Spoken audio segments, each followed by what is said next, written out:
여러분 안녕하십니까. 아침의 매일경제, 저는 이상훈입니다. 봄비가 내린뒤에요. 기온이 뚝 떨어졌습니다. 오늘 아침 꽤 쌀쌀한 날씨인데요. 며칠 전 이른 더위에 서둘러 꺼냈던 반소매 옷이 어색해졌습니다. 더웠다 추웠다 하는 날씨니까요. 당분간은 매일 날씨 정보에 좀 더 귀를 기울이시는 게 좋겠습니다. 자, 그럼 일면 기사부터 바로 출발합니다. 먼저 매일경제 보겠습니다. 자, 우리 기업들 그리고 중국과 관련된 내용이 일면 기사로 실려 있습니다. 중국이요, 수입품도 PCR 검사를 하고 있답니다. 이게 무슨 소릴까요? 그러니까 수입품이 포장이 됐잖아요. 그럼 포장지 뭐 박스 등 이랬을 텐데 그 표면을 이렇게 긁어내서 있는지 없는지 PCR 검사를 하고 있답니다. 그럼 이게 오래 걸리는 겁니다. 좀 더 보죠. 항구에서 한국 기업들 발동동이다. 상하이 봉쇄 후폭풍인데요. 통관 시간이 기존의 3배로 늘어서 물류 자체, 뭔가 수출하는 데 차질을 빚고 있다는 겁니다. 이런 모습도 나타나고 있습니다. 다음은 중앙일보 확인해 보겠습니다.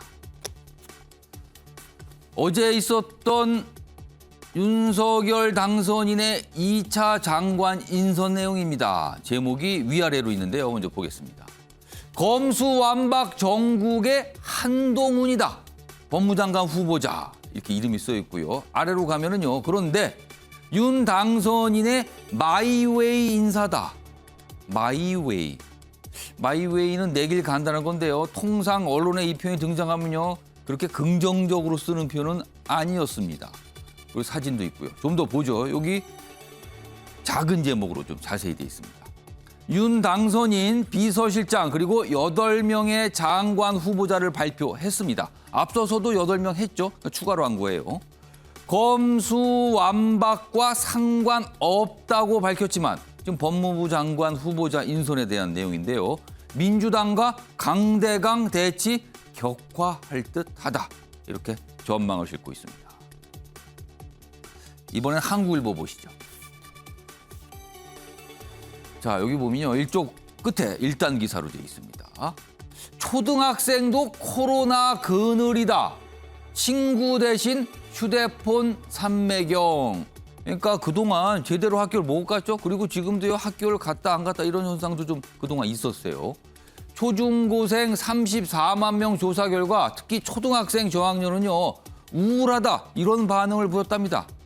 친구 만나기도 어렵고 사귀기도 어렵고 대신 스마트폰만 보니까 기분이 안 좋은 겁니다. 이런 현상이 있습니다. 마지막으로 서울신문 보시죠. 자, 이쪽 끝에 있습니다. 역시 코로나와 관련돼 있는데요. 추가 접종입니다. 4차 접종 얘기입니다. 자, 60살 이상 고령층은요. 오늘부터 4차 접종이 시행이 됩니다. 물론 이제 권고사항이죠. 그리고요. 여기 아래쪽에 보시면요. 그럼 어떤 백신을 맞는가 이게 또 궁금할 수 있는데 일단 화이자, 모더나 뭐 이런 게 해당인데 만약에 본인이 희망한다면 노바백스. 이거는 기존의 과거의 방식으로 만든 거죠. 뭐 이렇게 선택을 할 수 있다. 이런 내용이 실려 있습니다. 자, 지금까지 일면기사 짚어봤고요. 오늘도 많은 뉴스가 준비되어 있는데요. 이 뉴스의 의미 그리고 그 뒤에 담긴 내용까지 좀 파악해 주시기 위해 네 분 자리하셨습니다. 한 분씩 소개해드리겠습니다. 자, 먼저 화면 가장 맨 왼쪽에 앉아 계십니다. 윤영걸 전 매경닷컴 대표 나와 계십니다.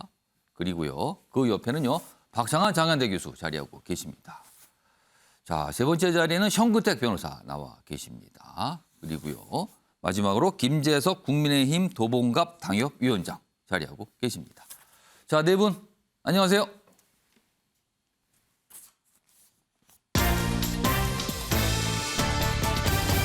오늘날 주요 이슈들을 한눈에 정리했습니다. 아침을 여는 키워드 화면에 준비되어 있습니다. 4월 14일 목요일 순서입니다. 먼저 첫 번째 보시죠. 윤의 남자. 누구의 남자? 이거 참 자주 나온 표현인데요. 또 나왔어요. 그동안 보면은 요 앞에 요 주체만 바뀌고요. 다 누구의 남자, 누구의 남자 이런 표현 나오는데 오늘 또 나왔습니다. 윤의 남자입니다. 윤석열 당선인의 남자. 일면 기사 때 이미 소개가 됐습니다. 자, 두 번째 키워드 보겠습니다. 패싱 대 패싱. 그러니까 패싱이니까 누구를 이렇게 뭐랄까요? 휙 지나가니까 뭐랄까요? 거리를 둔다 뜻도 되는데 지금요. 윤석열 당선인의 장관 후보자 인선과 관련해서 안철수 인수위원장이 패싱당했다. 이런 얘기가 나왔고요. 그리고 어젯밤에요. 그러자 안철수 위원장이 어떤 회의, 모임에 안 나갔다. 거기에 윤 당선인이 나오는데 그래서 일부러 패싱한 거 아니냐. 이렇게 또 나오고 있습니다. 두 번째 키워드 패싱 대 패싱입니다. 세 번째 보시죠. 면담 요청. 김호수 검찰총장이요. 문재인 대통령에게 면담 요청을 했습니다. 이른바 검수완박 법안. 지금 민주당이 강하게 지금 추진하고 있죠. 이에 대해서 반발하면서 만나주세요. 이렇게 요청을 한 겁니다. 할 얘기가 있다는 거겠죠. 마지막 키워드 보시죠. 아빠 찬스. 지금요. 보건복지부 장관 후보자에 내정된 분. 이분이 근무하시는 대학병원이 있습니다. 그런데 그 대학병원 편입이 과거에 있었는데 그분의 자녀 2명이 입학을 했다고 합니다. 이게 좀 어떤 일일까요? 지금까지 무슨 문제가 있다 이런 건 없지만 뭔가 궁금증을 유발하는 건 분명해 보입니다. 다뤄보겠습니다. 자, 아침의 매일경제 첫 번째 이슈는요. 어제 있었던 윤석열 당선인의 장관 후보자 인선 내용입니다. 보겠습니다. 먼저 첫 번째 기사 보시죠. 이번엔 한동훈만 보였다. 법무장관 후보자를 말합니다. 어제 8명을 그러니까 7명 장관, 그러니까 한동훈 장관 포함해 8명이고요. 그리고 대통령 비서실장까지 포함해서 9명이 인선을 했는데 이 기사는 한동훈만 보였다고 씁니다. 그만큼 큰 주목을 받았다는 뜻이죠. 좀 더 보죠. 여기 보면 윤석열표 공정을 뒤흔든 파격 인사라고 써 있습니다. 짧은 이 내용이지만 많은 걸 담고 있어요, 지금요. 윤 당선인 사법 시스템 정립할 적임자다 이렇게 설명을 했는데요. 그리고 한동훈 후보자는 뭐 나이 경로 타 장관을 못할 이유 없습니다. 뭐 나이 얘기하시는데 이게 뭐 문제 됩니까? 이런 반응 보였어요. 그런데 그동안 정치인은 배제한다더니 8명 장관 보니까 4사람 주로 많이 선택한 것 같고요. 여러 가지 좀 생각할 지점이 있다라고 써 있습니다. 그리고 민주당은요, 당연히 반발했어요. 노골적인 정치보복 선언이다 이렇게 돼 있습니다. 지금 이른바 검수완박 정국인데 이거 강대강 충돌, 이거 어쩔 수가 없는 상황 아닌가 이렇게 적혀 있습니다. 자, 그럼요. 우선 윤석열 당선인이 한동훈 후보자에 대해서 발표를 하면서 설명을 했거든요. 그 내용부터 들어보시죠. 한동훈 후보자는 20여 년간 법무부와 검찰의 주요 요직을 두루 거쳤고 수사와 재판, 검찰제도, 법무 행정 분야의 전문성을 쌓아왔습니다. 유창한 영어 실력으로 또 다양한 국제 업무 경험도 가지고 있고 경제 발전을 뒷받침할 수 있는 법무 행정의 현대화 그리고 글로벌 스탠다드에 부합하는 사법 시스템을 정립하는 데 적임자라고 판단했습니다.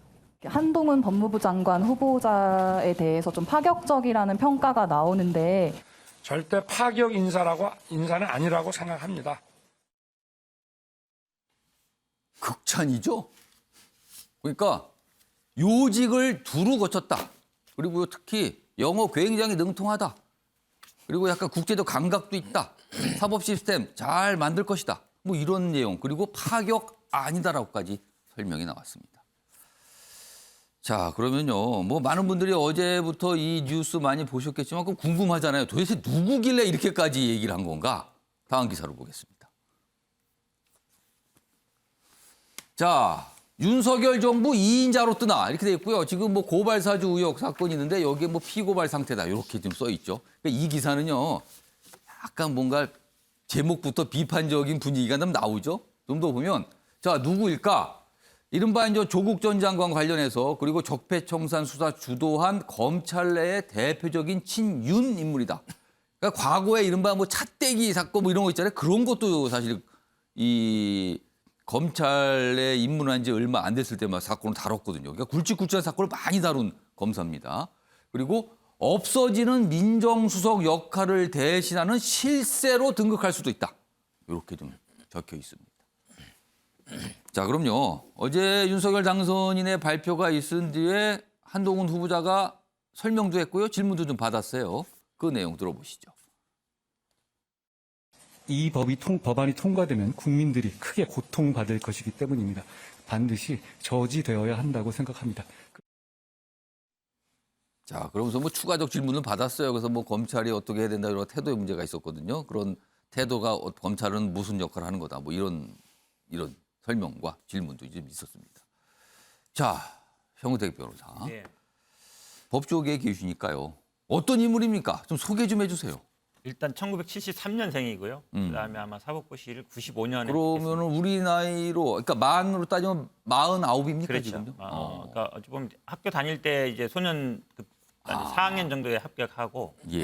2000 아마 1년부터 군대 갔다 와서 검사 생활을 한 것 같은데 뭐 이렇게 잘 나가는 검사 소위 말하는 중앙지검 그다음에 대검 법무부 여기만 왔다 갔다 하는 분들이 있거든요. 과천하고 이 서울 왔다 갔다 그러면은 하는 이 전형적으로 그런 검사 세계에서 요직, 아까 그렇죠. 주요 뭐 요직을 거쳤다고 하는데 요직이라고 하는 건 아까 말씀하신 그런 자리를 말하는 거예요? 그렇죠. 다른 분들은 뭐 검사장 승진하면은 되게 이제 영광이라지만 이분은 승진했어도 지방에 가면 이제 좌천이다라는 건데 어쨌든 그렇고 사실은 이분이 진영구 예전에 이제 조파공사 파업 유도하던 분 사위입니다. 또 걸로도 유명하죠. 그러니까 장인도 굉장히 유명한 검사였고 그러다 보니까 뭐 계속 이제 특수 수사를 해왔습니다. 뭐 기선자금이라든지 SK라든지 현대차라든지 예.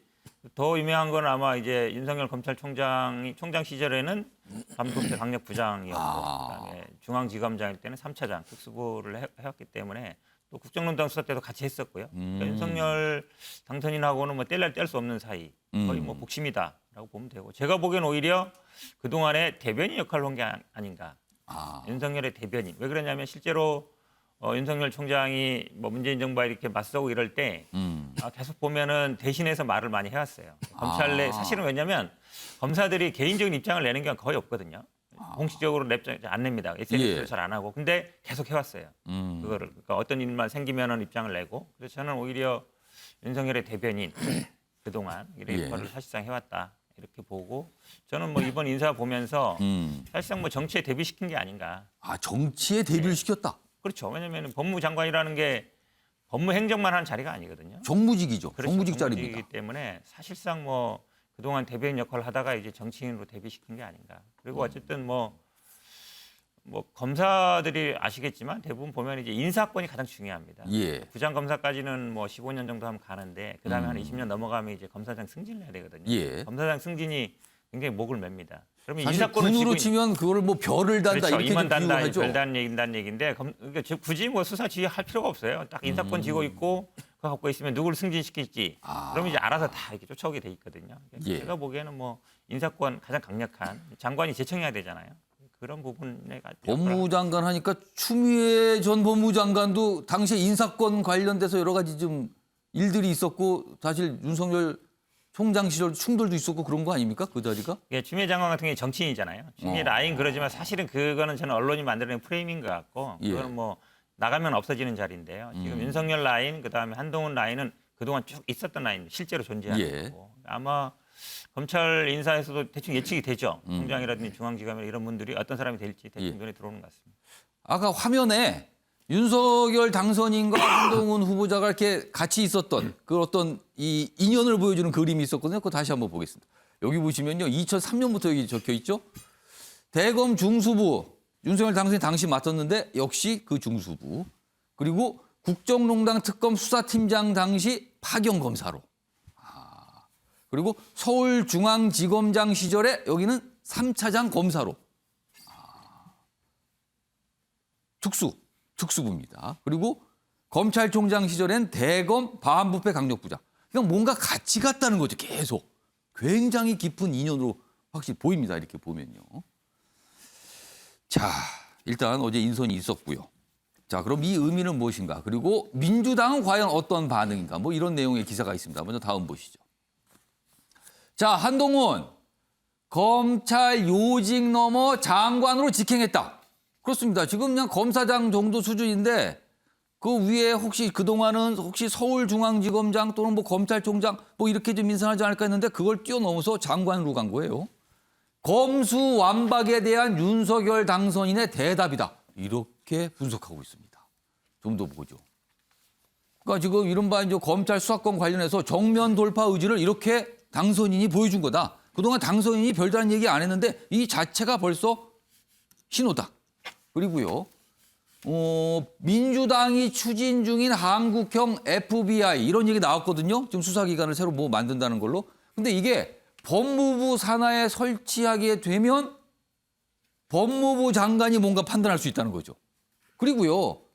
법무부 장관은요. 지금 상설특검법에 따라서 특검을 추진할 수 있습니다.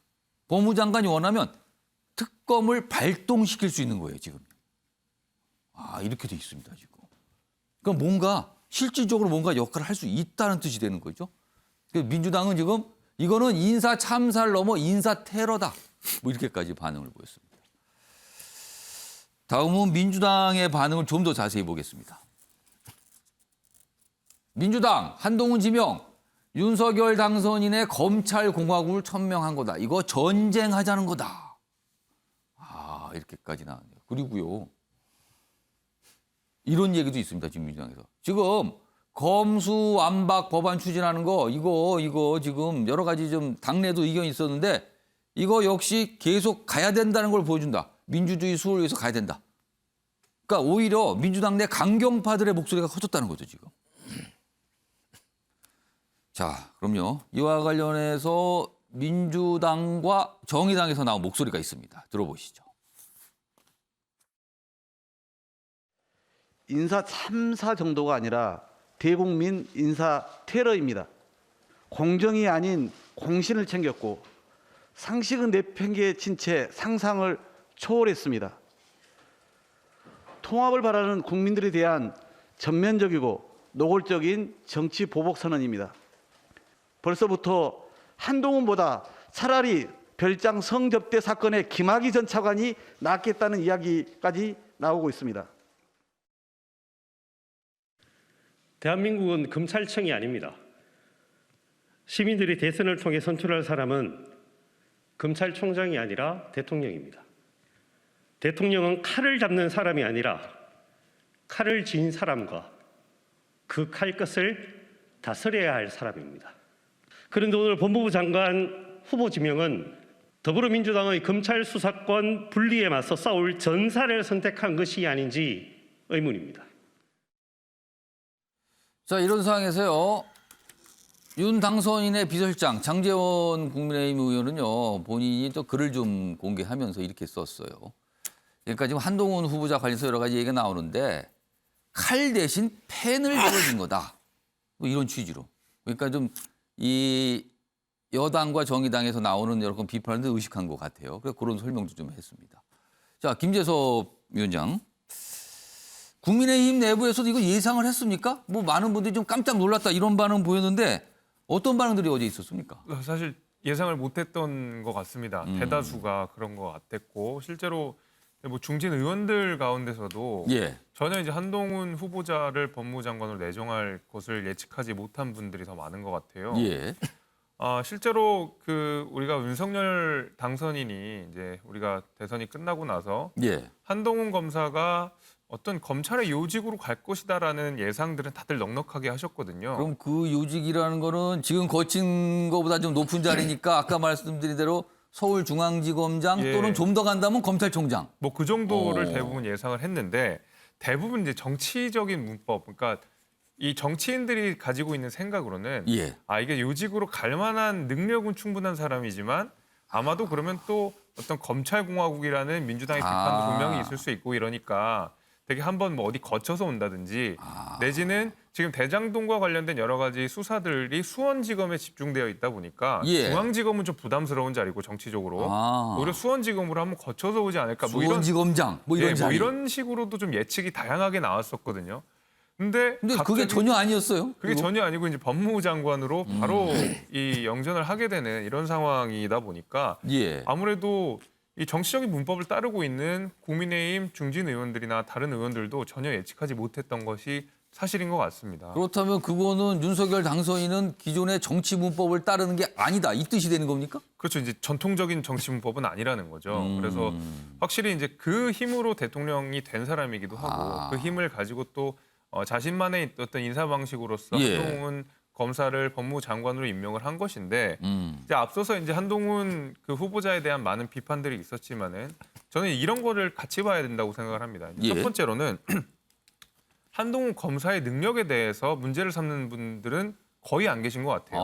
법무부 장관이 되든 검찰총장이 되든 서울중앙지검장이 되든 그 역할을 수행할 수 있는 사람이다에 대해서는 큰 문제 제기 안 그러니까 하시는데 일은 잘한다. 일 잘한다. 이제 그건데 문제는 윤석열 당선인과 호흡을 오래 맞췄던 검사이기 때문에 예. 소위 말하는 검찰공화국으로 되는 거 아니냐 이런 건데 장제원 비서실장께서 잘 이야기하신 대로 이 법무부 장관이라고 하는 것은 정치적인 자리인 것이지 예. 직접적으로 칼을 휘두르는 자리가 아니거든요. 오히려 이 수사나 이런 소위 말하는 칼을 잡는 사람들은 예. 검찰이지 법무부 장관 한 발 떨어져 있는 사람이고 예.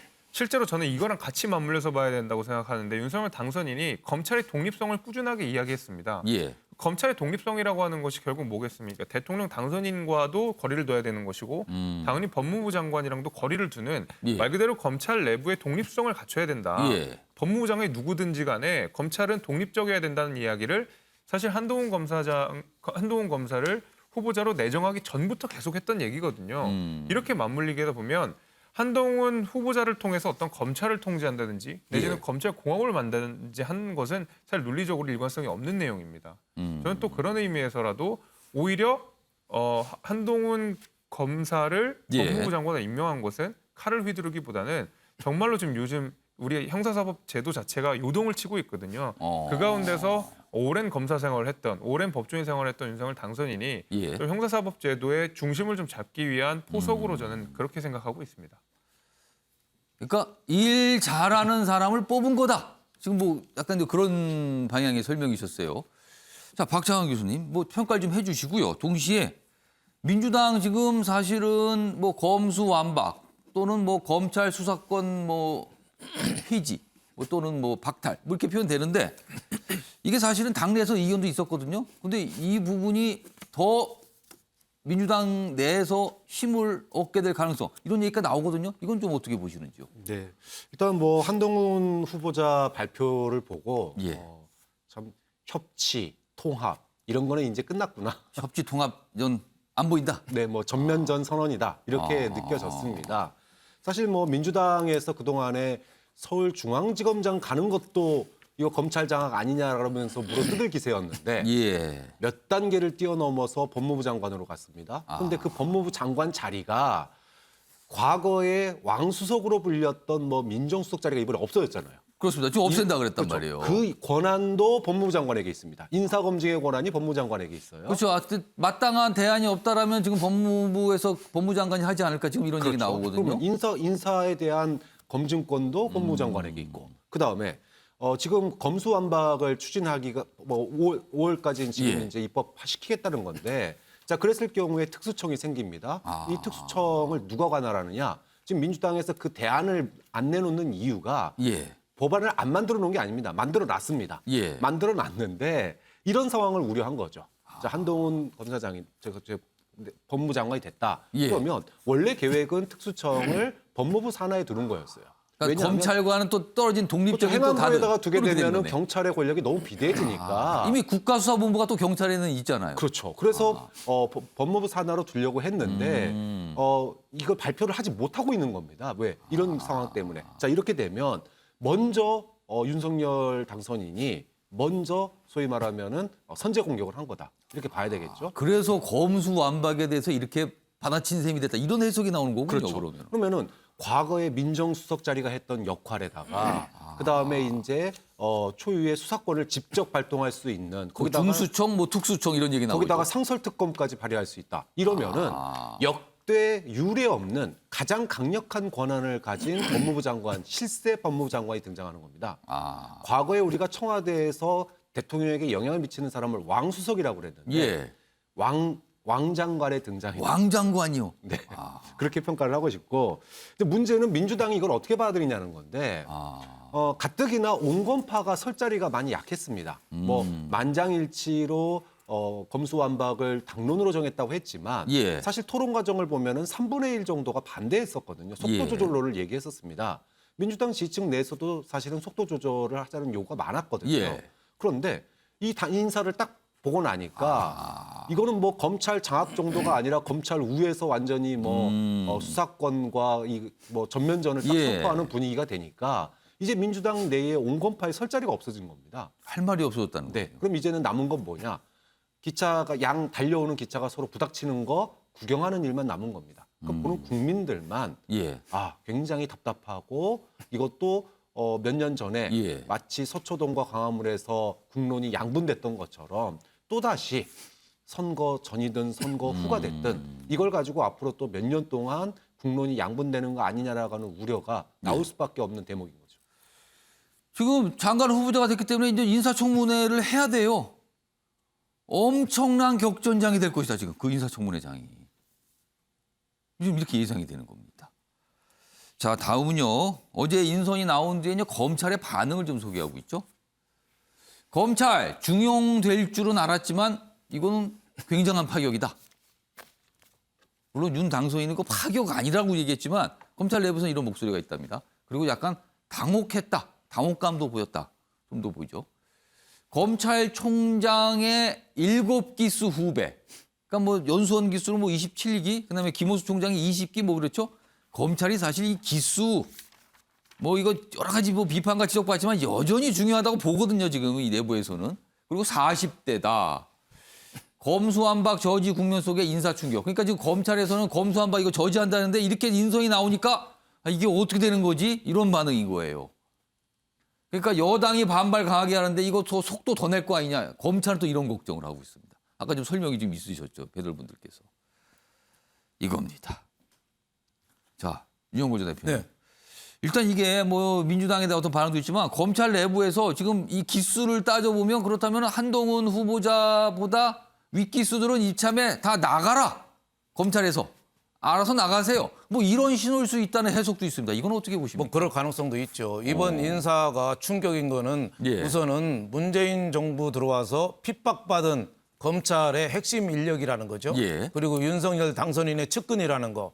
또 하나는 굉장히 젊다는 거죠. 올해 49세니까 예. 옛날에 강금실 노무현 장관 때 발탁했는데 46세이긴 했어요. 예. 그렇지만은 검찰 측 출신이 아니었거든요. 그렇죠. 그건 판사 출신이 아니었어요. 그렇죠. 네, 판사 출신이니까 이번에 한동훈 장관 내정자가 주는 충격은 검찰 사회에 엄청난 거죠. 지금 검찰 인사권을 법무부 장관이 지금 갖고 있잖아요. 그렇습니다. 징계권도 갖고 있고 예. 예산도 갖고 있고 뭐 상설특검도 갖고 있고 다 있는데 한동훈 가장 핍박받았다는 한동훈이라는 사람이 장관이 됐을 때 새로운 물갈이는 대단한 거죠. 지금 검찰총장에 비해서 기수가 검찰총장 20기거든요. 예. 이분이 한동훈 내정자가 27기, 예. 7기 후배니까 지금 현직 검사장이 한동훈 장관 내정자보다 후배가 한두 명밖에 없어요. 그러니까 이른바 이제 고검장급 이상들은 웬만한 분은 다 이제 그 위란 말이에요. 그렇죠. 그러니까 대대적인 인사가 물갈이가 예상이 되는 거죠. 그래서 양날의 칼이 될 수 있습니다. 잘하면은 법무부 장관이 예. 검찰의 중립성, 독립성으로 해서 바람막이가 돼줄 수도 있는 거고 예. 또 잘못하면은 또 문재인 정권의 법무부 장관들이 계속 그 검찰에 대해서 그 정치적인 압력을 가해왔잖아요. 예. 그게 또 재판이 될 수 있는 거죠. 그래서 저는 이번 인사를 보고 스위스 아미 나이프다. 네, 맥가이버 칼같이 스위스 칼에 예. 흉기도 있고 여러 가지 칼이 많이 있잖아요. 그래서 도구가 많이 달려있죠. 한 10개 달려있잖아요. 예. 그래서 어떻게 쓰기에 달렸는데 윤석열 당선인은 인사는 저는 묘수는 묘수라고 봐요. 예. 근데 묘수 3번 이상이면 또 악수라고도 하잖아요. 그러니까 검수완박에 대비해서 예. 법무부 장관이 할 수 있는 게 이제 상설특검도 있고 예. 또 여러 가지가 있어요. 또 예를 들면 검찰 수사권을 뺏기면은 검사들을 경찰에다 또 파견할 수가 있죠. 방법이 많잖아요. 또 중대수사청 생기면은 법무부 장관이 하는 거고 또 그런 식으로 굉장히 좋은 그 어떻게 보면 대적할 수단이 이에는 이, 눈에는 눈처럼 할 수도 있는 거고 예. 잘하면은 검찰 중립성, 독립성을 위해서 할 수 있는데 잘못되면은 굉장히 검찰 조직을 문재인 정부 들어와서 이렇게 흔들어 놨는데 또 한 번 또 어용이다, 부역자다 해서 또 한 번 피바람이 불 수도 있다 이런 생각이 들어요. 과거에 왜 노태강 차관 있잖아요. 예. 박근혜 정부 때 그 사람 아직도 있냐고 그래서 계속 한직 돌다가 예. 문재인 정부 들어와서 차관 시켜주고 지금 스위스 대사 보냈잖아요. 저는 노태강 차관이 생각나요. 이 한 내정자를 예. 한동훈 내정자를 노태강 차관처럼 어떻게 보면 발탁을 했는데 예. 지난 정부에서 물먹은 그런 사람을 이 사람은 한동훈하고 노태강하고 다른 거는 죄송합니다. 노태강이라는 사람은 체육부 문화체육부의 체육국장으로서 영향력은 한계가 있었거든요. 예. 그런데 한동훈 장관 내정자는 검찰 수사를 실질적으로 해왔고 예. 앞으로 검찰 수사 모든 사람의 인사권, 예상권, 징계권까지 다 한 손에 들었으니까 앞으로 칼을 어떻게 쓰냐에 예. 따라서 굉장히 좌우가 될 거다 이런 생각이 좀 들었습니다. 현근택 변호사 지금 민주당에 계시니까 질문 하나 추가로 좀 드릴게요. 지금 저 법무장관 후보자로 임명이 됐습니다. 한송훈 검사장이요. 근데 만약에 법무장관이 아니고요. 이후에 서울중앙지검장이나 검찰총장으로 임명이 됐다. 내정이 됐다. 그럴 경우에도 지금처럼 이렇게 반발을 했을까요? 그럼 어떻게 보십니까? 또 문제가 되죠. 그거 왜냐면 이제 그게 더 문제라고 보세요? 지금이 더 문제라고 보세요? 저는 둘 다 문제라고 봅니다. 둘 다 문제다. 네, 왜냐하면 지난번에 이제 아이폰 비밀번호를 해제하지 않고 결국 무혐의 받았잖아요. 예. 그러면서 특정인 몇 명을 거론했어요. 이런 분들 책임 물어야 된다. 그럼 만약에 수사기관에 가면 당연히 이제 어떤 수사를 하더라도 그 사람들한테 수사를 한다 그러면 정치적 사적 보복 아니냐 이게 나올 수 있는 것이고. 그래서 저는 오히려 측근이기 때문에 지금 뭐 언론이나 이런 분들에서는 오히려 뭐 중앙지검장이나 수원지검장 하는 게 당연시 여기는데 검찰에서 가까운 사람이 그런 책임을 맡는 게 맞느냐. 오히려 측근이니까 그런데 안 쓰겠다라고 하는 게 더 맞거든요. 그래야 검찰을 사조직화하고 아니면 검찰을 뭐 공화국 예. 아니면 검찰을 통해서 뭐 정치를 지배하려는 그런 오해를 씻을 수 있는 겁니다. 저는 오히려 한동훈 같은 경우에는 어떤 식으로든 윤석열 당선인이 재임 기간에는 여부를 예. 안 맞는 게 오히려 맞다 이렇게 보고 있습니다. 그래서 저는 뭐 서울중앙지검 가든 법무부 장관 가든 예. 다 문제는 있다 이렇게 보고 있습니다. 일단 뭐 내정됐어요. 이제 후보자가 된 겁니다. 그리고 뭐 이제 관련 서류가 국회로 갈 거고 인사청문회도 열릴 겁니다. 지금 격전이 될 것이다. 뭐 이렇게 좀 전망이 되고 있는 겁니다.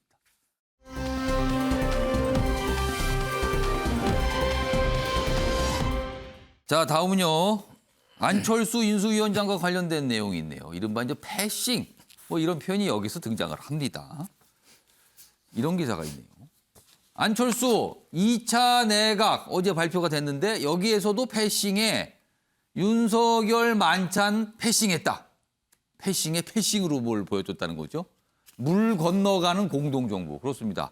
이거 후보 단일화 할 때 공동정부 이런 얘기 강하게 얘기했거든요. 같이 가는 거다. 이렇게 인수위도 그렇고 정부도 그렇고 같이 가는 거다.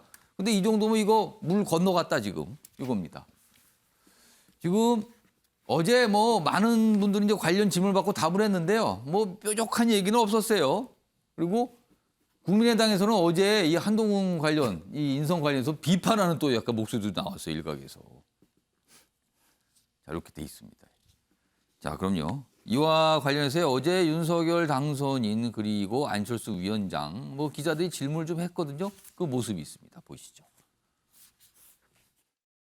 안철수의 좀 중용 가능성에 대해서는 조금 언급이 의사 어려우실까요? 원칙을 예, 제가 말씀드렸잖아요. 예. 거기에 부합하면 어느 계고 상관이 없어요.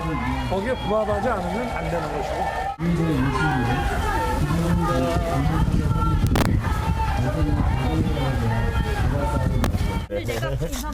몸으로 마시지 마시고. 네네네. 가실게요. 네네네. 다음부터 일정이 있어요. 공동정부 구상에는 좀 문제가 없는 건가요? 감사합니다. 그러니까 윤석열 당선인은 안철수 위원장으로부터 다 추천을 받았다. 근데 추천된 인물이 어제 이제 발표에 포함되지 않은 거죠. 그리고 안철수 위원장은 뭐 별다른 얘기 없습니다. 뭐 일정이 있다고 그냥 답을 안 하고 갔죠. 다음 화면 좀 보시죠. 자, 이제 안철수 위원장과 가까운 분의 이제 반응이죠. 여기 보면 최진석 교수입니다. 국민의당 상임선대위원장 역임하신 분이죠. 이번에 사실 뭐 이 장관 후보자, 그 장관 자리에 물망이 좀 오르긴 했어요. 근데 결국은 뭐 이름은 없었습니다만 이런 반응을 보였죠. 보니까 인선 보니까 박근혜 이명박 정부 때 사람들이 그대로 다시 다 돌아왔더라. 그리고 종이 쪼가리 말고 날 믿어달라는 말의 신뢰. 그렇죠. 그러니까는 이 대선 당시에 윤석열 당선인이 이런 얘기를 좀 꺼냈거든요. 안철수 위원장에게. 종이 쪼가리 이런 게 중요한 게 아니라 본인을 믿어달라. 근데 이 말의 신뢰는 그 말을 한 사람의 내면의 크기가 지켜주지 목소리의 크기가 지켜주지 않는다. 아, 말에 뼈가 있습니다. 뼈가 있습니다. 그럼요. 어제 사실은 한덕수 국무총리 후보자도 관련 질문을 받았어요. 그리고 답을 했는데 들어보시죠. 우리 안철수 위원장님과의 공동정부, 공동국정운영이라는 점이 다소 반영이 안 돼 있다면 그거는 계속 그 기조는 앞으로도 우리가 직책에 대한 후보를 선정하고 하는 과정에서 계속 검토가 될 거다 하는 말씀을 드립니다. 그러니까 뭔가 끝난 거 아닙니다. 좀 기다려 주세요. 뭐 이런 설명인데 이게 좀 어떻게 되는지 모르겠습니다. 김재섭 위원장. 인선을 보면은 확실히 공동정부로는 안 보입니다. 지금 18개 장관 자리 중에서 16개가 발표됐는데 그중에 지금 포함이 안 됐거든요. 안철수 후보가 추천했다는 인물로 보이는 인물이 2자리 정도 남았는데 이거 어떻게 보셨어요? 이 상황을. 이게 이제 어저께 난 인선 이전에도 인수위 내에서 약간의 파열음들이 좀 있었습니다. 긴장감들이 계속 터져나오는 것들이 있었던 것이 사실 보면 얼마 전에 안철수 대표의 그 측근이라고 알려져 있고 또 우리가 단일화 과정 속에서 단일화의 큰 역할을 한 분이죠. 큰 이제 이태규 의원이 중간에 사퇴를 하는 일들이 있었습니다. 근데 사퇴를 하는 것이 인수위에서 공식적으로 발표를 한 것이 아니라 기자들에게 사퇴한다, 입각 의사가 전혀 없다라고 하면서 기자들한테 문자를 보내는 방식으로 그렇습니다. 사퇴를 했거든요. 이거 인수위에서는 왜 이 내용을 모르지? 기자들 취재하는 과정 속에서 이게 뭔가 문제가 있구나라는 것을 좀 감지를 하신 것 같아요. 그래서 확실히 그런 일들이 있었고 그 비슷한 시기에 안철수 대표 역시도 비슷한 메시지를 냈는데 왜냐하면 자기는 추천하는 사람이다. 그거는 당선인이 결정하는 내용이다라고 하면서 미묘한 긴장 같은 것들이 사실 있었어요. 뭐 책임을 지는 거죠. 뭐 인선하신 분이 이렇게까지 그렇죠. 얘기를 그런 했거든요. 식으로 조금 뉘앙스가 나는 추천했으나 받아들여지지 않았다라는 뉘앙스로 충분히 읽힐 수 있을 만큼 이야기를 하셨거든요. 동시에 근데 제가 저희 국민의힘의 주요 인사들과 만나는 과정 속에 바로 저번 주까지 그런 위기 신호들이 좀 감지가 돼가지고 합당은 잘 이루어지고 있습니까?라고 물어봤더니 그건 어떻게 되고 있습니까? 합당은 합당대로 굉장히 잘 이루어져 있다고 했었거든요. 바로 지난주의 이야기입니다. 그러면 지금은 근데 한 주 사이에 합당조차도 약간 지금 이 빨간 신호가 좀 들어온 것 같다는 생각이 좀 들어요. 이준석 대표 역시도 이 사퇴를 한다는 것이 어떤 합당이 차질이 생길 수 있다라는 식으로 이야기를 좀 하고 있고 사실 인수위 내에서 당선인과 내지 이제 안철수 대표 간에 실제로 저런 식으로 갈등이 있는 거라 그러면 합당에도 당연히 영향을 줄 수 있는 거 아니겠습니까? 결국 그 국정 운영을 같이 한다는 것은 내각에 참여하는 것도 중요하지만은 당을 같이 하면서 당에서 어떤 식으로 안철수 위원장이 역할을 할 것인가도 중요한 문제인데 안철수 위원장의 선대위원장도 거절했습니다. 당에서도 어떤 특정한 역할들을 요구를 하고 있는데 안철수 위원장이 그걸 받아들이지 않고 있어요. 그러다 보니까 확실히 국민의힘과 국민의당, 그다음에 안철수 위원장과 그다음에 인수위 간에 미묘한 갈등들은 있다. 실제로 그런 생각이 좀 듭니다. 이태규 의원이 이제 인수위원 자리를 사퇴한다고 입장을 냈죠. 그 이후에 이제 국민의당 내부에서 나온 목소리 중 하나가 지금 이게 뭔가 차곡차곡 쌓여온 것 같다. 이런 설명들이 있었어요, 지금요. 그게 지금 터진 것뿐이다. 그리고 나서 어제 2차 장관 후보자들 인선이 있었는데 이렇게 된 겁니다. 그리고 이런 기사가 나오죠. 박시환 교수님, 앞으로 어떻게 되는 겁니까, 그럼? 글쎄요, 총인수위원장 발표 이후에 총리설이 가장 유력했던 게 안철수 대표였습니다. 그렇죠. 그런데 윤핵관 중에 한 분이 방송에서 총리는 그건 가능성이 없다. 총리 가능성 없다는 취지로 얘기했어요. 그렇죠. 그렇다면 인수위원장 안 맡았어야지. 이러면서 이제 많은 자리 돌아가지 않을 거다라는 그런 뉘앙스가 있었고 실제로 그게 이루어졌습니다. 그런데 그 이후에 뭐 이제 인수위가 이제 출범 잘하면서 어느 정도 좀 수면으로 가라앉나 싶었는데 결국은 인수위원 이태규 의원이 사퇴하고 그다음에 안철수 위원장도 약간 서운한 듯한 뉘앙스를 풍기고 있어요. 말을 안 하면 뭔가 서운한 게 있는 거예요, 지금요. 그렇죠. 뭐 예. 누구를 어떻게 추천했는지 모르지만 예. 가장 많이 거론됐던 게 의사 출신에다가 IT 기업인 출신이다 보니까 복지부 장관 후보자나 과기부 장관 후보자를 추천하지 않았을까라는 얘기가 많이 돌았었거든요. 예. 그런데 40년 지기한테 밀렸습니다. 그렇게 되면 결국은 인사의 원칙과 내용에 있어서 좀 패싱당한 거 아니냐라고 하는 서운함이 당연히 생길 수밖에 없고 다음이라 그러는데 다음이 언제 올지 누가 합니까? 지금 장관 자리는 2자리 남았어요. 지금. 그렇죠. 노동부, 뭐 고용복지부, 차관 인사한다는데 고용노동부. 예. 사실은 이태규 의원도 그 행안부 장관 거론됐다가 예. 뭐 통일부 장관 제안받고 거절했다 이런 얘기도 있었거든요. 예, 그렇게 예. 놓고 본다면 차관 인사나 또는 다음번 장관 인사를 기다리기에는 과연 그것을 공동정부라고 볼 수 있을까? 이 꼬리표가 계속 따라다닐 거고 그게 과연 합당에 혹시라도 걸림돌로 작용한다면 지방선거의 어떤 악재로 작용할 수 있는 전국 운영의 악재로 작용할 수 있는 가능성이 생기는 거죠. 그러니까 인수위 출범 당시에는 예상하지 못한 지금 일들이 지금 벌어지고 있는 거거든요. 다음은요, 이 인선 전체를 좀 다룬 기사들 2가지가 있는데요. 먼저 첫 번째 보겠습니다. 안철수 패싱이 현실로 나타났다. 그리고 인선 결과를 보니까 이런 게 보이더라. 서울대 출신 60대 남성 그리고 영남 편중 이렇게 보이더라. 이렇게 지금 지적을 하고 있죠. 인선 이런 전체적인 경향을 보니까 이렇다더라. 다음 하나 더 보겠습니다.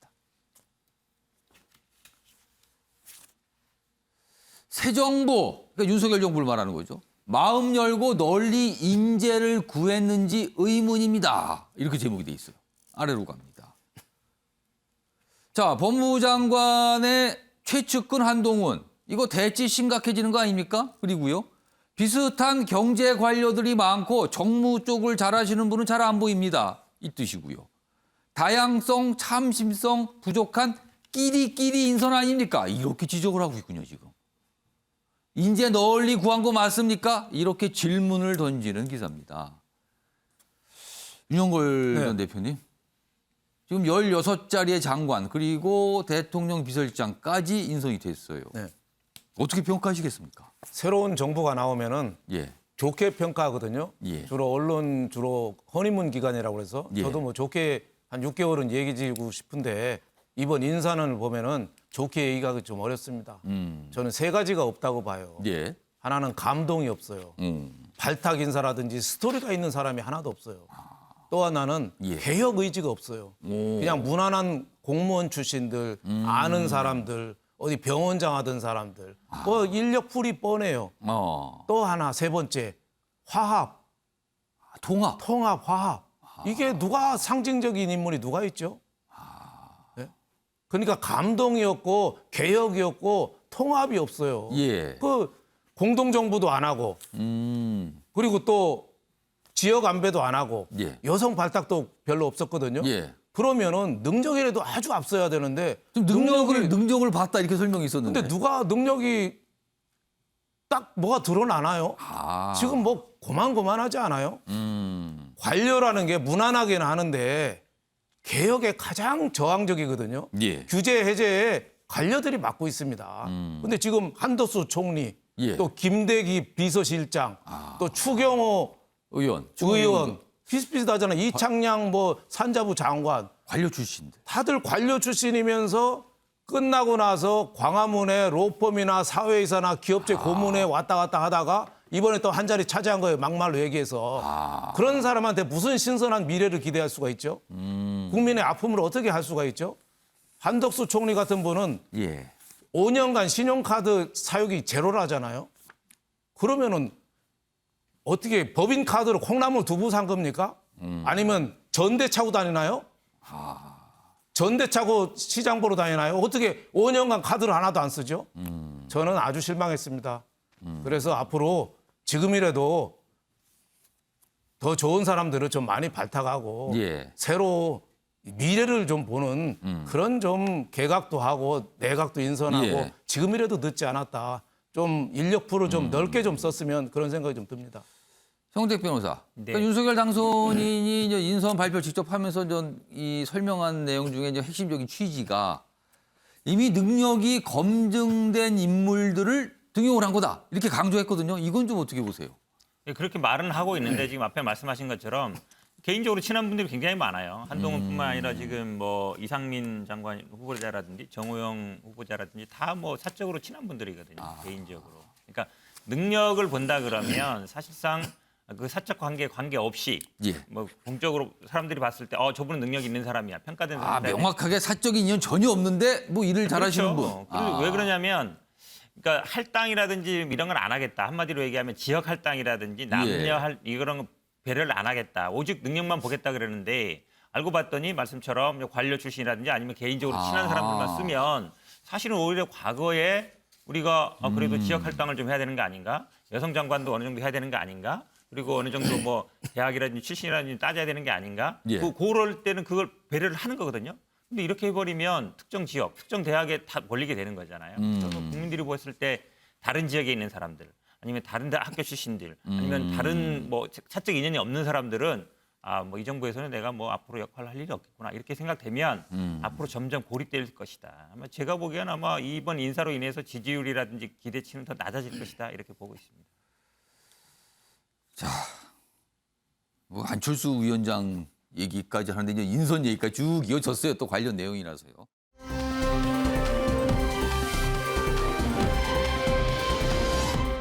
다음은요, 김호수 검찰총장 이야기 좀 해보겠습니다. 어제 본인들이 이제 본인이 직접 기자들을 만나서 하고 싶은 얘기를 한 것 같아요. 먼저 기사 하나 있습니다. 보시죠. 김호수 검수완박 위원이다. 대통령 거부권 요청. 그러니까 면담 요청을 했어요. 그리고 헌법 소원 뭐 이런 걸 시사했다는 겁니다. 이렇게 돼 있어요. 지금 뭐 내용은 많은 분들께서 이제 보셔서 아실 거예요. 지금 이 검찰 수사권 관련해서 지금 민주당이 강하게 추진을 하는데 이제 검찰총장이 강하게 반발하고 있는 거거든요. 그래서 어제 추가적인 어떤 입장을 낸 건데 그 모습, 김호수 총장의 어제 모습 확인해 보겠습니다. 저는 오늘 정식으로 그 대통령님께 지금 현안과 관련해서 여당인 민주당에서 당론으로 확정한 검사 수사기능 전면 폐지 법안과 관련해서 면담을 요청하였습니다. 범죄자는 만세를 부를 것이고 범죄 피해자와 국민은 호소할 곳이 없게 됩니다. 그야말로 정의와 상식에 반하는 것입니다. 헌법 12조 제3항은 검사의 영장 청구권을 규정하고 있습니다. 그 영장 청구권은 당연히 수사권을 전제로 합니다. 수사권이 없는데 어떻게 영장을 청구하겠습니까? 헌법에 나와 있는 수사기관은 검사입니다. 굉장히 목소리를 강하게 내고 있는 거죠, 지금? 자, 박상훈 교수님. 문재인 대통령에게 면담 요청을 했어요. 자, 대통령 입장에서는 지금 임기가 얼마 안 남은 지금 정리라는 상황인데 굉장히 부담스러울 것 같은데 문재인 대통령 어떻게 반응을 보일까요?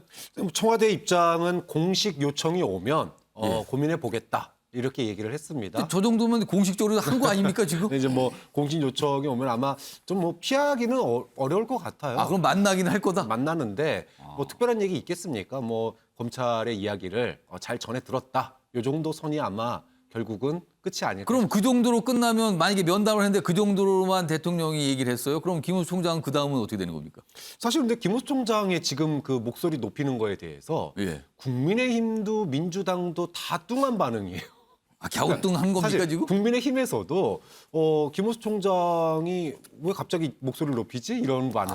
뭐 이제까지 정권말 잘 듣다가 이런 이제 반응이고 민주당에서는 아니 우리가 그 총장 시켜주고 이럴 때는 좋다고 하더니 이제 와서 목소리 바꾸네? 세상 참 빨리 변하는구나. 이렇게 바라보는 것 같습니다. 근데 이제 문제는 김호수 총장이 총대를 안 맬 수가 없는 상황이잖아요. 검찰이 수사권이라고 하는 게 청와대도 마음대로 압수수색할 수 있었고 권력의 정점인 그다음에 부의 정점인 재벌들도 왔다 갔다 와라 가라 할 수 있었는데 이 수사권이 없어지면 이제 그런 기득권이 싹 사라지는 겁니다. 그렇게 되면 검찰이 기소청으로 전락을 하게 되는데 이 부담을 김호수 총장이 다 안고 갈 수가 없는 거죠. 당연히 사활을 걸고 여론전에 나설 수밖에 없는 그런 상황이 본인이 원하는 대로 가지 않게 되면 어떻게 됩니까? 그냥 헌법 소원 뭐 이런 걸 하는 겁니까? 아니면 자리를 던지는 겁니까? 결국은 자리를 던지는 걸로 끝날 가능성이 높다고 봅니다. 민주당이 강행을 하게 되면 다음 방법은 헌법소원은 이제 그 예. 검찰 내에 있는 다른 인사가 예. 되는 거니까 본인은 아마 총장에서 물러나는 거예요. 사직하는 걸로 항의 표시를 하는 걸로 끝날 가능성이 매우 높다고 봅니다. 어제 이제 기자 간담회, 기자회견 형식이 됐습니다. 자, 이 검수완박 관련해서 기사가 하나 더 있습니다. 이거는 민주당에 어떤 영향을 줄까를 분석하고 있죠.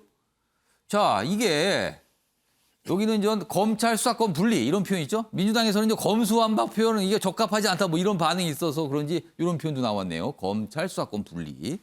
근데 이게 지지층을 결집하는 효과가 있을 것이다. 아니다. 중도 이탈을 불러오는 패착이 될 수 있다.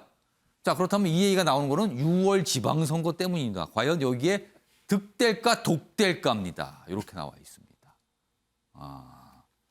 요거 좀 알아봐야겠는데요. 요와 관련해서요, 먼저 여야에서 입장, 반응들이 좀 있었거든요. 들어보시죠.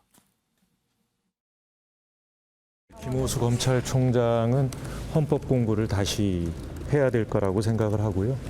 대한민국 헌법은 이 검찰청의 이 권한에 대해서 어떠한 한 줄도 있지 않습니다. 설령 민주당이 무리하게 국회에서 검수완박법을 처리한다고 하더라도 문 대통령께서는 거부권을 행사해야 합니다. 서로 압박을 하는 거예요. 엄청. 대통령도 압박하고 지금 총장도 압박하고 지금 서로 지금 이런 상황이 여야에서 보이고 있어요. 이 기사 관련 6월 지방선거 관련해서 이 얘기 좀 해보겠습니다. 정우택 변호사는 이렇게 만약에 법안이 추진하고 있잖아요. 이게 통과가 돼서 결론이 난다면 6월 지방선거에서 민주당에 득이 될까 독이 될까 어느 쪽으로 보세요? 저는 현재로서는 약간 판단 유보라고 봅니다. 판단 유보다. 될 수도 있다라고 봅니다. 지금 사실은 한동훈 후보자를 지명하면서 이걸 만약에 안 했을 때 어떻게 될 것인가 생각을 약간 했거든요. 지금까지 왔던 기류에 약간 변수가 어제 생겼다는 거죠. 그러니까 지금 김호수 검찰총장 같은 경우에는 헌법까지 얘기하고 있는데 헌법에 수사권 없습니다. 영장 청구권만 나오거든요. 헌법 위반까지 문제 말이 안 되는 것이고 더구나 오히려 이게 아니어도 지금 아마 앞에 나온 것처럼 자기 7기수 밑에 법무부 장관하고 같이 일해야 되느냐 그 고민을 할 거예요. 이게 아니어도 아마 물러날까 말까 이제 고민할 수밖에 없을 것이고 지금 많은 언론에서는 민주당에서 너무 과한 거 아니냐라고 말씀하고 있지만 당내나 아니면 저희들이 당에서 대의원들 15,000명 상대로 여론조사도 했거든요. 과반 이상이 투표했는데 90% 이상이 찬성이었습니다. 그만큼 어찌 보면 그동안 180석 갖고 한 게 뭐 있냐. 끝나기 전에 일을 제대로 좀 해봐라. 이것만 있는 게 아니라 이제 언론 개혁 부분도 있거든요. 그런 부분도 있는 거라서 저는 오히려 지방선거만 염두에 둬서 하는 건 아니다라고 말씀드리고 싶고 한동훈 지금 후보자 이게 제가 오히려 더 큰 변수 아니냐 이렇게 보고 있습니다. 일단은 약간 변수가 생겼기 때문에 판단에서는 조금 봐야 된다. 그런 말씀이신데요. 여기 보면은요. 두 가지 전망을 하면서 이제 설명을 했어요. 처음에 이게 득될까를 설명한 것 같아요. 검찰공화국 저지 명분이 섰다. 지금 윤석열 당선인이 최측근 법무부 수장에 지금 내정을 한 거잖아요. 그러니까 이거 전면전이니까 이거를 지금 지층 결집에 굉장히 좋은 소재가 된다. 지금 이거는 이렇게 분석을 해요. 이건 득이 될 수 있다는 분석. 밑으로 가겠습니다. 지금 정권 재창출 실패했는데 이거 재탕 이슈다. 많은 분들이 많이 봤던 이슈로 여긴다. 그리고 이런 상태에서 지방선거 치르는 거 이거 부담이다. 그리고 민생 법안 만약에 표류될 땐 어떻게 할 거냐? 이거 책임지라는 소리 나온다. 그러니까 이거는 독이 될 수 있다는 전망이군요. 김재섭 위원장은 어떻게 보셨습니까? 저는 꽤 안 좋은 영향을 미칠 거라고 생각합니다. 민주당이 그 검수완박 법안을 강행적으로 이제 밀어붙였을 때는 당연히 이제 지방선거에 안 좋은 영향을 끼칠 거라고 생각을 하는데 사실은 이게 소위 말하는 10년 정권 교체 주기설을 깨고 5년 만에 정권이 교체되는 데에 아주 중요한 역할을 하나 한 것이 소위 말하는 민주당의 힘자랑이거든요. 180석이 있다. 우리가 마음만 먹으면 밀어붙일 수 있다 해가지고 실제로 민주당이 굉장히 많이 밀어붙인 법안들이 있어요. 특히 야당이 정말 많이 반대했었던 임대차 3법 같은 것도 하루아침에 통과가 되고 추경하는 과정 속에 있어서도 반나절 만에 10조가 넘는 추경을 하루아침에 통과시켜버리고 이런 일들이 사실 있었거든요. 이런 힘자랑을 통해서 국민들한테 많은 실망을 줬다. 왜 저렇게 국민들이 준 권력을 저렇게 야당에 협치하지 않고 밀어붙이느냐라는 그 실망감 때문에 또 이 예. 정권이 바뀐 것도 분명히 있습니다. 근데 만약에 여기서 1년 전에 이미 검경수사권 조정이라는 이름으로 법안이 발의가 되고 그걸 또 밀어붙였었는데도 불구하고 다시 또 지방선거를 앞두고 또 같은 이슈로 밀어붙였다고, 그것도 힘으로 밀어붙인다고 예. 했을 때 국민들이 그걸 어떻게 받아들이겠냐. 이걸 보면 전 당연히 거기에 대해서 안 좋게 바라보실 거라고 생각합니다. 혼 좀 나봐라. 좀 권력을 절제해서 써라. 정말 많이 고민을 하고 써라라고 해서 정권을 바꿔줬는데도 불구하고 예. 더 강하게 나간다. 이건 분명히 국민들의 반발을 충분히 일으킬 수 있다고 생각합니다. 그러니까 지금 패널분들 말씀을 종합해 보면은 검수완박 법안과 관련된 이슈, 이게 이제 어느 쪽에 유리하냐 불리냐 이런 게 있고, 그리고 어제 인선 발표 중에서 특히 한동훈 법무부 장관 후보자 관련 이슈, 이 두 가지가 동시에 나와 있는데 뭔가 맞물려 있죠 지금.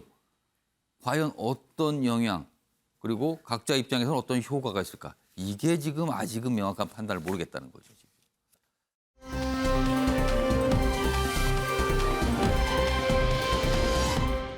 다음요. 앞서서 발표됐던 8명의 후보자, 장관 후보자 가운데 한 명입니다. 정호연 보건복지부 장관 후보자 얘기가 어제 오후부터 보도가 계속되고 있죠. 이렇게 기사로 나와 있습니다. 정호영 두 자녀 경북대 의대 편입을 했는데 이거 아빠 찬스 논란이 있다는 거예요. 여기 보면 이분이 그러니까 경북대 병원의 처장, 병원장, 그러니까 경북대 병원에 근무를 했잖아요, 의사로서. 근데 처장 재직 중, 그리고 병원장 재직 중이던 당시에 딸, 아들이 차례로 이 경북대 의대 편입을 합니다. 그리고요, 또 이것도 있네요. 원래는 같은 해에 딸, 아들이 같이 했는데 아들은 탈락을 했어요. 근데 그 다음에 이듬해 새로 생긴 지역인재 우대 특별 전형을 통해 합격을 했습니다. 그러니까 그건 대구, 그쪽 지역에서 고등학교 또는 대학교를 나온 학생들을 대상으로 또 하는 거죠. 이게 당시에 4년간 한시적인 제도, 그러니까 의학전문대학원 이런 게 이제 그 어떤 전환 과정, 다시 학부로 전환하는 과정에서 한시적으로 이렇게 편입제도가 있었는데 이거를 그 시기에 들어갔다는 거죠. 그래서 지금 이게 논란이 비춰지고 있습니다. 아직까지 뭐 명확하게 이게 뭐가 문제다 이건 아닌데 일단 모양은 이렇게 나왔습니다, 지금요. 그래서 언론 쪽에서 보도를 하고 있는 거거든요. 자, 이와 관련해서 어제 여당 내에서 반응을 좀 보였습니다. 들어보시죠. 윤석열 당선인의 40년 직이라는 정호영 보건복지부 장관 후보자의 자녀 경북대 편입학과 과연 국무위원으로서의 기본적인 자질과 도덕성을 갖추었는지 의심스럽습니다. 기사 하나 더 이어가 보죠. 복지장관 후보 경북대 병원 고위직 때 딸 아들 잇따라 의대 편입을 했다. 이렇게 돼 있습니다. 여기 보면. 그리고요. 당시 뭐 학내에서도 논란이 있었다. 이렇게 돼 있고. 그리고 일단 후보자 쪽 어제 뭐 지금 저 청문회 준비 중이잖아요. 뭐 적법한 절차 따른 거다. 그대로 뭐 요즘 요강 따라서 한 거다. 문제 없다. 뭐 이런 입장의 설명이 좀 있고요. 그리고 이것도 하나 추가돼 있죠. 최근에 이 내용입니다. 정 후보자가 이 경북대병원 진료처장으로 근무할 때 새마을금고 이사장직을 겸직했다. 이게 이제 허가가 없이 했다는 거죠. 그래서 감사를 받았던 것으로 확인됐다. 이게 좀 그때 논란이 됐다는 거죠, 지금. 이 부분도 이제 다시 좀 주목을 받는 거죠, 지금.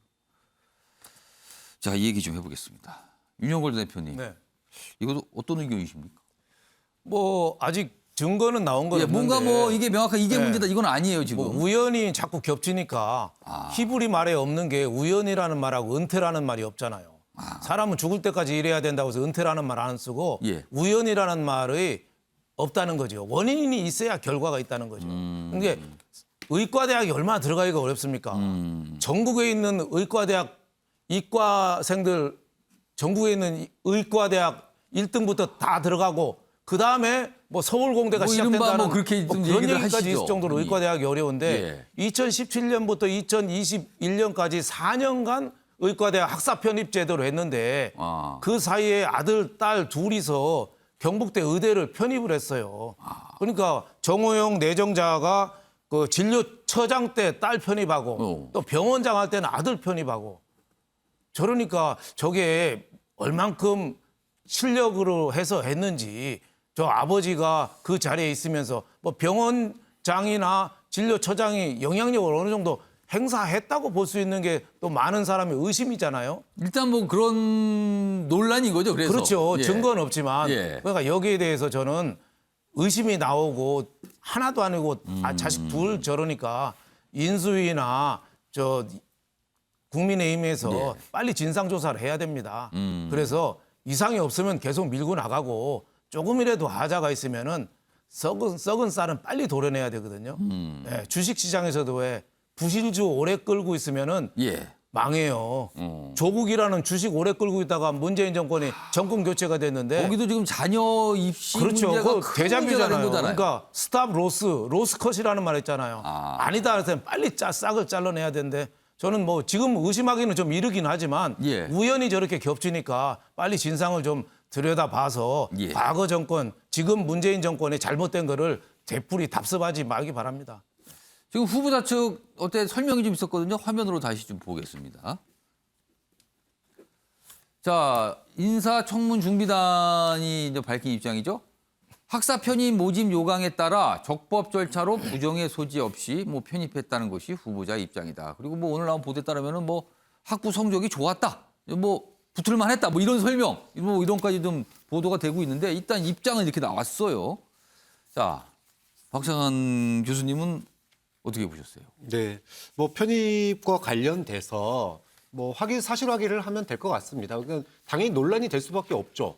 병원장 아들이 편입을 통해서 들어왔는데 그럼 당연히 논란이 될 수밖에 없습니다. 자, 그런데 1차는 뭐 점수로 하는 거니까 예. 정량 평가고요. 뭐 그러니까 대학 시절 점수, 뭐 영어 성적 그렇죠. 등등 그럼 이런 무조건 거죠. 점수가 나와 있는 걸 합치는 예. 거니까 바꿀 수가 없습니다. 자, 문제는 2차예요. 아. 2차가 면접과 구술 점수인데 이건 이른바 이제 정성 평가입니까, 그러면? 그렇죠.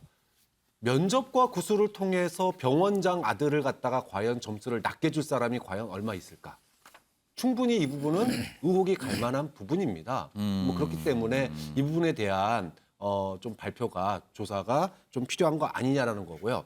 사실 이 논란이 있기 전에도 논란이 됐던 게 뭐냐 하면 예. 40년 직이라고 하는 거 외에 병원장 외에 예. 보건복지부 정책이나 이런 것과 관련돼서 소신이나 또는 정책과 관련된 거를 찾아볼 길이 없어가지고 사실은 굉장히 언론들도 당혹스럽다는 기사를 본 적이 있거든요. 그리고 그런 걸 이제 언론들이 취재하다가 과거에 어떤 기고문 이런 거에서 뭐 봤는데 거기서 이제 표현이나 이런 게 논란이 또 됐었죠. 그렇죠. 아니 소신과 정책, 능력을 보고 뽑았다고 그러는데 정책에 대한 소신과 의견들을 어디다 이렇게 많이 쓰지도 않고 발표도 안 하신 분인데 도대체 뭘로 뽑았냐. 그리고 오히려 논란이 되는 칼럼들로서 좀 뭔가 이게 과연 상식적인 그런 판단을 가지신 분이 맞는지 좀 의심스러운 그런 기사들까지 나오다 보니까 예. 논란의 중심에 섰는데 이제는 자녀들의 이런 그 입학 문제까지 딱 나오니까 좀 굉장히 좀 어려워지는 거 아니냐라고 하는 전망들이 많이 나오는 거죠. 그러니까 지금 이 자녀들 편입 문제 관련해서는 뭐 지금까지 어떤 문제가 있다 이건 아니에요. 근데 일단 이런 현상이 알려진 거고요. 이거에 대해서 청문회 과정에서 이거 굉장히 치열하게 다뤄질 것 같아요. 지금 이 부분은요. 지금 두 분 패널 남아 계시는데 김재섭 위원장, 최영태 변호사 유순서로 질문 좀 드릴게요. 먼저 김재섭 위원장 어떻게 보셨습니까? 이게 좀 석연치 않은 부분이 좀 있죠. 왜냐하면은 고위직에 경북대에서 고위직에 계셨기 때문에 병원의 고위직. 후보자께서, 예. 있었기 때문에 아무래도 좀 석연치 않은 부분들이 좀 있다 이런 생각이 좀 들고 저는 이게 아직까지는 사실관계가 충분히 다 드러나지가 않은 상황이기 때문에 판단하기가 조금 이르다. 그다음에 청문회 과정 속에서 밝혀져야 될 것은 밝혀진다고 생각하는데 만약에 이것이 문제라고 하면 윤석열 정부에서 단호하게 대처해야 된다고 생각합니다. 왜냐하면은 앞서서는 말씀 잘 주셨지만은 조국 전 장관이 비슷한 논란으로서 민주당이 국민들께 심판을 받게 하는 결정적인 계기 중에 하나가 또 문재인 정부에 큰 부담이 됐었죠. 그렇죠. 그 민주당의 위선을 지적하는 데 있어서 그 조국 전 장관의 소위 말하는 아빠 찬스가 굉장히 많이 논란이 됐었기 때문에 공정과 상식을 바로 세우겠다고 하는 윤석열 정부에서 만약에 이게 실제로 문제가 됐는데도 불구하고 유야무야 넘어가게 되면 국민들에게 또다시 저희는 이제 비판을 받을 수밖에 없다 생각이 되기 때문에 인수위라든지 그다음에 윤석열 정부 내에서는 당연히 이 정호영 후보자에 대한 단호한 어떤 대처를 해야 된다. 문제가 있었을 때는 저 그렇게 봅니다. 네, 형우택 변호사. 저는 이게 아마 인사청문 과정에 뭐 많은 걸 드러나겠지만 좀 예. 의문스러운 부분이요. 그러니까 2016년에 아들, 딸이 같이 했다가 아들은 안 됐잖아요. 예, 딸만 됐죠. 그 다음에 어떻게 됐냐면 지역 그 균형 인재라는 제도가 생겼고 예. 그걸로 됐단 말이죠. 예. 그러다 보니까 경쟁률도 떨어졌고 지금 대학에서는 뭐 교육부 지침이라 그러지만 그러니까 교육부가 이제 그걸 이제 하라고 했다는 그렇죠. 거죠. 하필이면 왜 그때 그게 지역 할당제가 들어가고 거기 합격했느냐. 제가 보기에 이게 어찌 보면 약간 핵심일 것 같아요. 왜냐하면 뭔가를 바꾸고 그다음에 그거의 혜택을 본다 그러면 그 바꾸는 게 의도가 들어가는 거거든요. 아무 말 없이 그냥 뭐 자연스럽게 된 게 아니라. 그게 과연 교육부의 공고가 있었고 뭐 그게 하라는 얘기가 있었잖아요. 그러니까 정부 지침이었는데 그렇게 했는데 그러면 인원을 얼마나 배정했고 뭐 이런 걸 또 물어보겠네요. 마침 그러면요. 또 그 지역의 대학을 나왔고 예. 그 혜택을 본 거거든요. 그렇다고 그러면 이제 의심이 안 갈 수밖에 없는 것인데 예. 이게 이제 예를 들어서 입시 문제가 아시겠지만 이제 업무 방해 부분으로 들어가면 이게 한 뭐 7년 공소시효가 되고 그럼 이건 국립대니까 국립대는 조금 이제 사립대가 또 공무방해로 다르죠. 들어가는 거죠. 공방에 들어가는 거라서 아직 시효도 남아 있는 거라서 예. 인사청문 결과를 뭐 아마 자료들이 계속 나올 겁니다. 결과에 따라가서는 뭐 수사로도 넘어갈 수 있는 사안이 아닌가 이렇게 보고 있습니다. 자, 이런 상황에서 제일 중요한 거는요, 항상 정확한 사실관계입니다. 문제가 없으면 없는 사실관계, 있으면 있는 사실관계가 지금으로서 가장 중요한 겁니다. 지금. 자, 관련 기사 몇 개 있는데요. 뭐 시간이 뭐 많지 않아서 소개만 좀 드리겠습니다. 손흥민 선수가 나와 있군요. 여기 보시면 사진 좀 봐주세요. 일단 손흥민 선수가 맨 가운데 있죠. 옆에 누군가 보세요. 브라질의 네이마르, 프랑스 선수 음바페, 저쪽에는 아르헨티나 메시가 있습니다. 자, 피파가 뭔가 이번에 아카이브를 만드는데 그걸 홍보하는 이 광고 사진들을 만들었거든요. 근데 손흥민 선수를 가장 가운데에 배치시킨 겁니다. 옆에 선수들 보시죠? 어떤 선수들인지. 최근에 굉장히 주목을 받고 있다. 이걸 단적으로 보여준 거다. 그래서 제목이 손흥민이 센터다 이렇게 돼 있습니다. 아, 엄청난 평가를 받고 있다는 걸 단적으로 보여주는 것 같습니다. 이런 사진, 광고 사진입니다. 이게요. 피파에서 만든. 오늘 공개가 돼 있습니다. 다음은요. 기사가 하나 있는데 제목만 그냥 한눈에 보여드리죠. 자, 유가 쇼크 경고 다시 $100 넘어. 이게 지금 러시아 원유 이게 의존도가 높아서 그렇다. 이렇게 좀 분석이 돼 있습니다. 자, 아침의 매일경제 오늘은 여기서 마무리하겠습니다. 시청해 주신 여러분 고맙습니다.